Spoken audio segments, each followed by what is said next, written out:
सेवक आपके माध्य आपके आरोग्य लहर वॉल्यूम 89 यानी कि 89 के लिए उपस्थित है। इस वॉल्यूम को 3 भागों में विभाजित करेंगे। प्रथम भाग में सेवक आपका साक्षात्कार एक होनहार बच्ची आरुषि सब्रवाल जी से कराएगा, जिन्होंने J&K कंबाइंड कॉम्पिटिटिव एग्जामिनेशन में 13th पोजीशन यानी कि 13वीं जगह प्राप्त की है। वह भी इंजीनियरिंग डिग्री के उपरांत। सेवक का उद्देश्य इस साक्षात को प्रस्तुत करने का यह है कि जो बच्चे कंपटीशन या एग्ज़ाम को असंभव या मुश्किल समझते हैं, उनके लिए यह प्रेरणा का स्रोत बने। साथ में सेवक यह भी कहना चाहेगा कि अगर इंसान निश्चय करके मेहनत एवं लगन से उस उद्देश्य की पूर्ति में लग जाए तो निश्चय ही सफलता मिलती है। दूसरे भाग में आपके प्रश्न अडानी ग्रुप तथा शॉर्ट सेलर हिडनबर्ग रिसर्च पर हैं, उन पर संक्षिप्त चर्चा करेंगे। तीसरे भाग में आपने बताया है कि फ्रोजन शोल्डर्स की एक्सरसाइज जो आपने वॉल्यूम 84 में बताई थी, उनसे लाभ हुआ है। आप अब इससे आगे की कुछ क्रियाएं साझा करें जिससे और लाभ मिल सके, उस पर होगा। अब आते हैं प्रथम भाग पर। सेवक आपको लेकर आया है मिस आरुषि सब्रवाल जी के रेजिडेंस पर जम्मू सिटी में। सेवक का पर्टिकुलरली इस संक्षिप्त साक्षात्कार को साझा करने का उद्देश्य यह है कि जिस प्रकार इस बच्ची ने इंजीनियरिंग डिग्री करने के बाद J&K कंबाइंड कॉम्पिटिटिव एग्जामिनेशन को 13th पोजीशन से क्लियर किया है, यह उन बच्चों के लिए भी जो IAS, IPS, KS आदि कंपटीशंस को असंभव व मुश्किल समझते हैं, प्रेरणा का स्रोत बने। तथा सेवक यह भी कहना चाहेगा, अगर इंसान निश्चय करके मेहनत एवं लगन से अपने उद्देश्य की पूर्ति में लग जाए तो निश्चय ही सफलता मिलनी तय है। जैसा कि आप अपने आरोग्य लहर वॉल्यूम 81 में श्री राजा भर्तृहरि जी तथा स्वामी विवेकानंद जी के शिक्षा द्वारा ग्रहण कर चुके हैं। आरुषि जी सेवक को श्रीमान श्री विनोद शास्त्री जी से यह ज्ञात हुआ है कि आपने J&K कंबाइंड कॉम्पिटिटिव एग्जामिनेशन 13वीं पोजीशन से क्लियर किया है।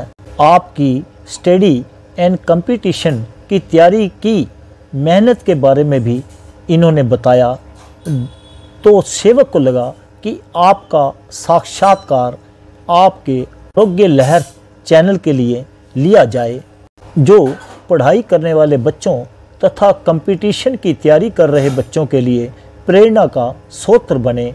अतः इस मुकाम तक पहुंचने के लिए आपको क्या क्या सेक्रीफाइस करना पड़ा तथा आपको किस तरह से मेहनत करनी पड़ी। जी सर, जैसे आपने सैक्रिफाइस का नाम लिया और कहीं ना कहीं आपका जो चैनल है आरोग्य लहर, जो कि नेचर के साथ कनेक्ट करने की बात करता है, तो आई थिंक इस पूरी जर्नी में जो मैंने एक चीज सैक्रिफाइस की है वो है किसी भी तरीके की जो टेक्नोलॉजी है, मैं कोशिश करती थी उसका कम से कम यूज करूं और नेचुरल तरीके से जो है अपनी जर्नी जो है फॉलो करूं। जैसे मैंने मोबाइल फोन का बहुत ज्यादा रिस्ट्रिक्शन किया था, कोशिश की थी कि किताबों से ही मैं पढूं।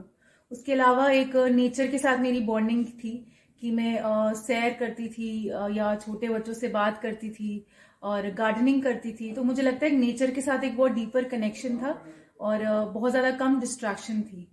तो दिस वाज माय मंत्र। Very nice. ये आने वाली जनरेशन के यंग बच्चे जो प्रिपेयर कर रहे हैं अपने आप को, उनके लिए भी ये लेसन होगा। जो आपने एक पर्टिकुलर बात की कि आप सेल से काफी प्रे करते थे, यानी कि ये स्मार्टफोन है, तो आप बच्चों के लिए संदेश ये देना चाहती हैं कि वो इसको लिमिट में यूज करें अपनी एजुकेशन पर्पस के लिए या बहुत जरूरी पर्पस के लिए। वेरी नाइस बेटा, I congratulate you and wish you all the best for services which you have to provide to the nation, to the people of India. अब मिलवाते हैं बच्ची की रिस्पेक्टेबल माता श्रीमती सुमन सब्रवाल जी से, जो कॉलेज में लेक्चरर हैं तथा कई बार कुछ टॉपिक्स पर टीवी प्रोग्राम्स में पार्टिसिपेट कर चुकी हैं। आपको कैसा लगा आपकी बच्ची ने केस क्लियर किया है और ऐसी अच्छी पोजीशन में किया है? प्राउड मोमेंट्स है पेरेंट्स के लिए कि हमारी बच्ची इतनी आगे जा रही है और अपने पेरेंट्स के साथ अपने ये हमें अच्छा लग रहा है। वेरी नाइस, बहुत बहुत बहुत आपको भी मुबारक।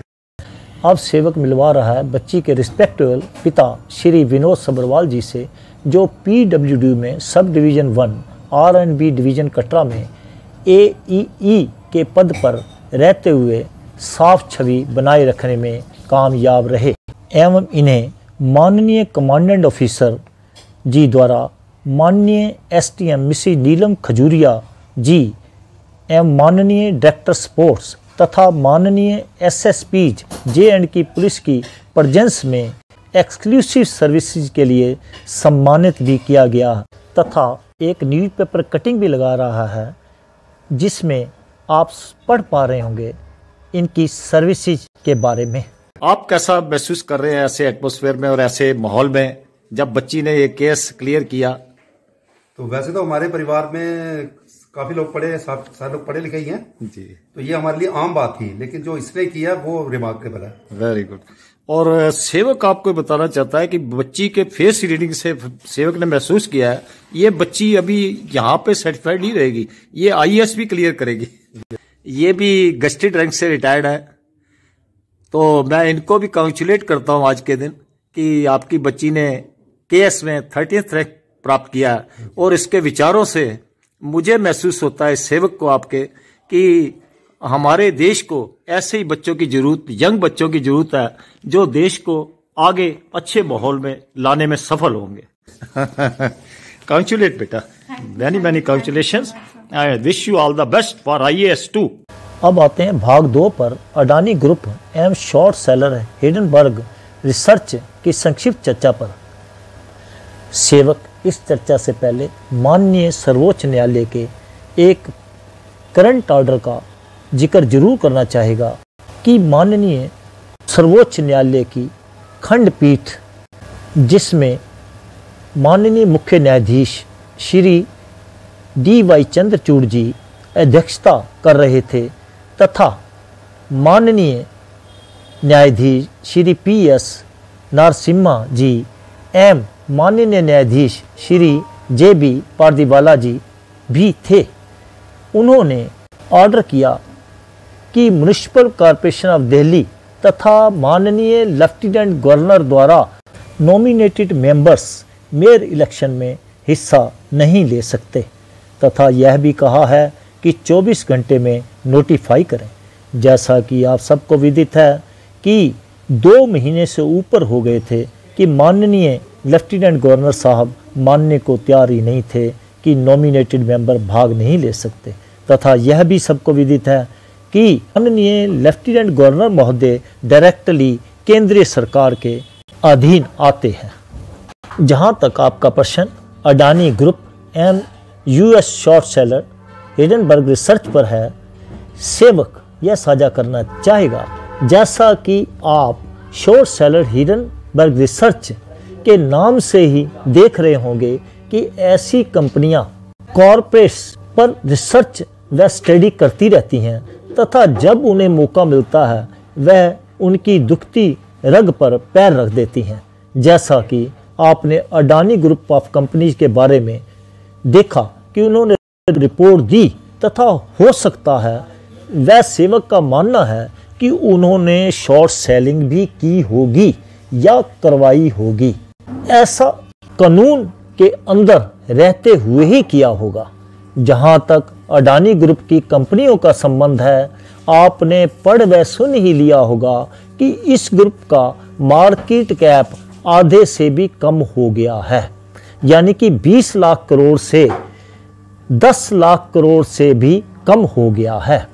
तथा इस कटिंग में आप पढ़ पा रहे होंगे पैरा 1 में कि अडानी पावर ने DB पावर एक्विजिशन से अपने आप को बाहर कर लिया है, जिसकी एक्विजिशन कास्ट 7,017 करोड़ यानी कि 7,017 करोड़ थी, क्योंकि 15/2/2023 को ट्रांजैक्शन कंप्लीट करने की तारीख एक्सपायर हो गई है तथा इस विषय पर सेवक आपसे यह भी साझा करना चाहेगा कि कांग्रेस ने ज्वाइंट पार्लियामेंट्री कमेटी की मांग रखी थी जिसे सरकार ने ठुकरा दिया है, जबकि ऐसी कमेटी पहले भी बनती रही है।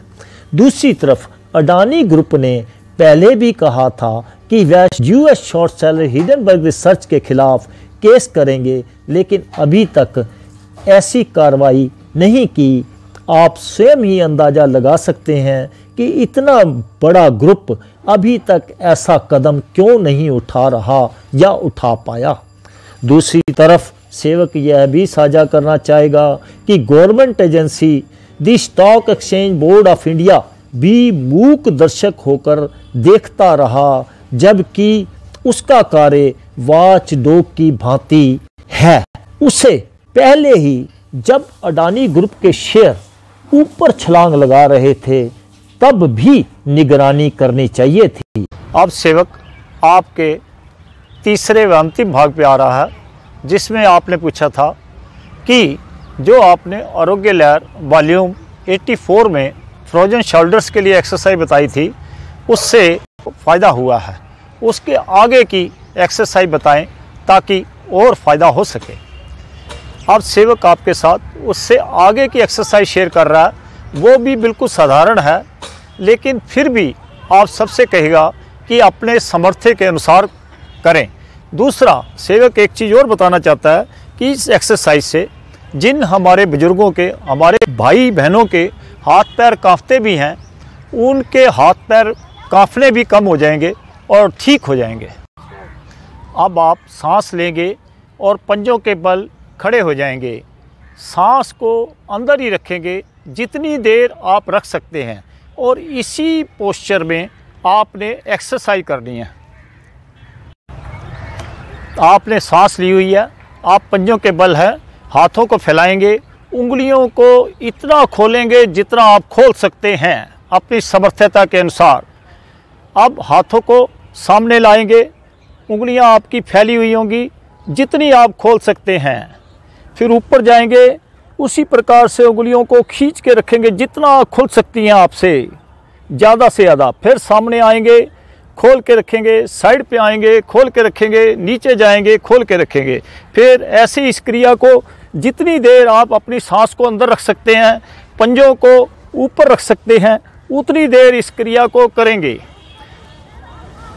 इसको आप 2-3 बार भी कर सकते हैं, लेकिन आपने एक चीज़ का ध्यान रखना है कि आपकी ये फिंगर्स जितनी आप खोल सकते हैं उतनी खुली रहें, जिससे कि आपका ब्लड का सर्कुलेशन ये कंधों में, आपकी गर्दन में, ब्रेन में सब जगह पहुँचे, कि जो सेल्स ओपन भी नहीं हो रहे, ऑक्सीजन का बेल होगा तो वो भी फंक्शन करना शुरू हो जाए। इस एक्सरसाइज को आप जैसे बाईदी भी आपका सांस फूल जाता है तो 2 या 3 बारी भी कर सकते हैं।